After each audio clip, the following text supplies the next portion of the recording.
Chapter 12, Circles Within Circles and Wheels Within Wheels. I think everybody has dreams. Me, I've always tried to keep them hidden in the back of my mind. At least the material ones. You know, the ones about cars and houses and fancy boats. The other ones, the really important ones, I've kept in the front, at least since I knew I had them, where I could look at them every day. I'm going to tell you about these right now. I believe that life is better with family. The kind of family that loves, laughs, plays, and works together. They accept each other for who they are, or are not, and work as a team to make life a little better for everyone in the group. So, I want family. I believe that we are all on this planet together on a similar path. We are all here to learn at least one thing in common, and we'll learn on that until we die. As part of my enlarged family, I want to help you. So I want to make a big difference in the world around me. I want world peace. I believe in a creator. I believe that I have a heavenly Father, my one here on earth I haven't seen or heard from in over 4 years, that loves me wherever and whoever I am. I believe that knowing His love for me is the greatest pleasure I can know, and so I want to please Him. Now, at least I've grown up a little. I have grown up enough to accept that there is more to my life than my life. I brush against you, so a piece of you goes with me from there on out. Likewise, you carry a piece of me. Therefore, I want to give you something good and find something good in everyone I meet. Of course, you know without me even saying that I haven't achieved anything close to perfect living for any of these things. I've abandoned my family for drugs. I've hurt the people around me on my walk. And I have forgotten my Creator. For the last time, I hope. I lived a strange life, probably like you have, once you think about it. Of course, your family was different than mine. Maybe more loving, maybe more forgiving. Maybe they weren't. You're the only one who knows, and even your own family might disagree with you about your feelings and memories. That doesn't matter, and we won't even pretend that it does. What does matter is what's real for you. Like my for-real dreams about life and living. The other stuff? The stuff I always kept from everybody else? Okay, well, since we're alone here, I guess I can tell you a few things. Maybe that way I can start to realize a little more of the potential that this life holds for kids like us and get rid of some of the crap I've been carrying around for far too long. I have always liked the 1967 Mercury Cougar. Not the 68, too sharp. Not the 66 either, too round. Just the 1967 Mercury Cougar with the hideaway headlights. Metallic blue, perfect interior, done in leather or something real comfortable. Comfortable fabric, comfortable colors. All the requirements that make the inside of a car a place to feel at home. A real radio, too, with CCR and Steppenwolf in concert clarity. Under the hood? Power. Not that I'm a speed freak or a racing fool. In fact, I can't say as I ever even watched a race.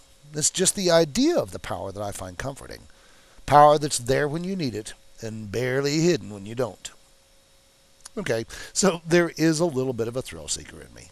If there were no cops and no one to endanger by it, I'd peg the needle. I did it when I was younger, like we all do, I suppose, but a few things have changed since then. I'm a lot older now, for one. Well, this car, the Cougar, I got one recently. I decided to make a change in my life from pushing my ideas on the people around me to just believing that they were the right ones for me. And you know what? Within 24 hours, a friend came to me with the car. I didn't have the money to buy it with, and he knew. He also knew that when we talked about cars, we recently started a little car business on the side, the only one I said I would want would be the very one he found for me. Then he paid for it, too. You see, I'm just becoming ripe as fruit is supposed to do over time. I myself am a product of some love out there, even if it's only my Creator's. I'm a product of love, and love feeds everything it touches. just like you've seen here. You see, I believe that the power that we've been playing with is exactly that, love. It is the power of creation, the kind of power that created Shakespeare and Keats and Frost and Beethoven and Dvorak and Schubert and millions of others. You and I use this power on a daily basis to make something from where there was nothing. We walk into a space, see something in our mind's eye, and poof, voila, there it is. Or rather, there it comes. You talk to me, I listen. I turn on the radio, I turn on the television, I plug into a movie, I go to church or the grocery or the gas station. There you are. You're in the Mustang next to me at the stoplight, in the old Volvo in traffic, and you're thumping on the steering wheel and singing. Or you're standing alone and crying on the corner. Hungry, alone, dirty from sleeping on the streets. Tired from believing that there has to be a better way. No matter where I go, there you are. You are touching me. And I grow from every single moment we spend together. I grow deeper, taller, more angry, or more loving. The point is that I grow. How about you? Think back to the last time you saw a homeless person. How were you moved? Were you moved to compassion or shame? Were you, like so many others nowadays, simply bored? Think back to the first time you saw a homeless person. A man, a woman, a child. Weren't you amazed that such a thing could be? You, in the safety of your parents' car or the comfort of the corner diner as they walked by with all their worldly possessions wrapped up in plastic on their shoulder. Maybe you gave them $1. Maybe a prayer. Maybe you shoved them out of the way as you went on about your business, inside scared stiff that such a thing was so close to you. I've been there. I've been that man on the corner with no place to call home. I have slept in doorways and bathrooms and under bridges. I've eaten from dumpsters and begged for money too. I've also worked my way through that state by grit, hope, and not the least of which, faith. Faith that there was something better planned for me in the future. Faith didn't put food in my belly, though. Work did.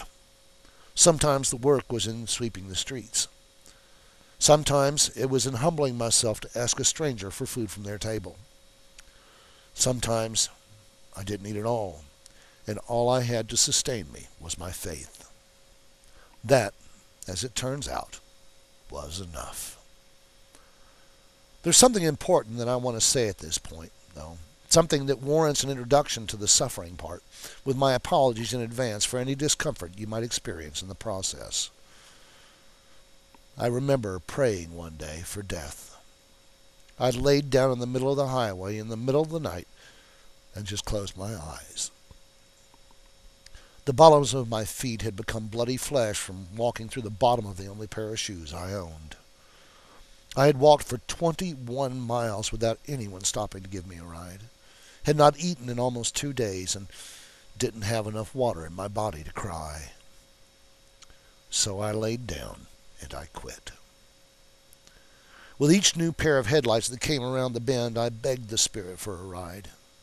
Each time for 16 hours of walking, they just went by. After all, I was just some bum on the side of the road. I might be a killer or a rapist or an escaped convict. Of course, I might have just been somebody come on hard times, trying to find a place of comfort, too. A shelter from the storm, so to speak, but as long as they could drive on by, they did. So I walked out into the middle of the highway, laid down, and prayed for sleep to take me before the next car came. Tell me of your suffering. Tell me about the moments of your greatest agony and your greatest pain. Tell me about your highway in the middle of the night when you prayed for death, and I will tell you of the cure. Before the cure, though, you've got to know what's causing the disease. Me, I think I prayed for patience once too often, and God heard my prayers and answered them, because patience is what I got. Really, though, what had happened there on my highway was simple. I lost faith. I lost faith that there was anything more to this life than the suffering I was experiencing, and I quit. It became almost too much for this man to bear. In case you can't guess, I got up from that highway. The cars stopped coming. The pavement was too cold to sleep on. I remembered that there were more. Blah, blah, blah. The reasons for my arising were and are irrelevant. All that really mattered was that I got up. I got up and I kept on walking. One foot in front of the other again and again and again until here I am in front of you right this moment telling you about a secret that I have guarded as closely as my own soul for many years now. The moment I welcomed death and lived to tell about it. More than that, I lived to share it with another, that they might benefit from my pain. There comes another reason for that night. Maybe I was there that you might be there too, albeit indirectly, to feel a little of the agony that some of your brothers and sisters are living right now. Indirectly because, let's face it, if everybody had to lie down in the middle of the highway to learn something, there wouldn't be any of us left to drive down the road, now would there? And that is the way of it.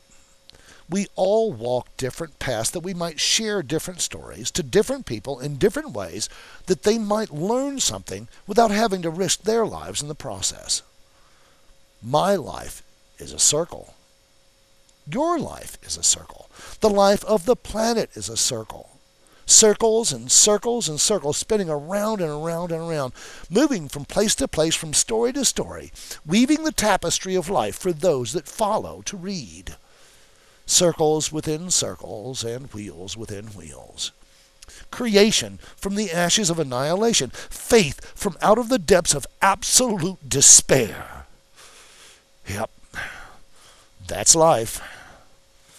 And you got a passel of that now, don't you? The Walking Man.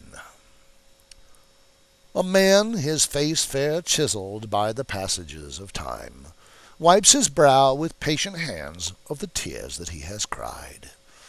His head dips low to the blowing wind and the leaves of fall-stripped trees. Walking slow, he moves alone down the vacant, starlit street, thinking of his distant youth and the days when love was free, when the world shared a fragile hope, and that fragile hope was he. Sad he is, and strengthened by the knowledge of his past. So many times the tears have come, he knows they will not last. He knows that in the aftermath of storms the rainbows come, bringing a brand new breath of hope that cannot be undone. As his eyes lift up to face ahead into the freshly falling rain, a shadow drifts across his face, and he begins to smile again. Hi everybody, my name is Ron Hatton, and I am the author of A Book of Life. Now, since day one, when I finished making the book, I studied about bookbinding techniques. It was always too expensive for me to have a publisher do it for me. So what I did was decide to make my own, and the result is this. Now, this is a hand-bound copy, ribbon, paper, all of that folded by hand. And if you should like to have a copy of this for yourself or for someone you love, then all you have to do is email me at gadgetman@gadgetmangroove.com. Just watch the slide. The email address is coming. God bless y'all richly and warmly, and as always, remember to smile for a stranger today. You will both be glad you did. Bye-bye.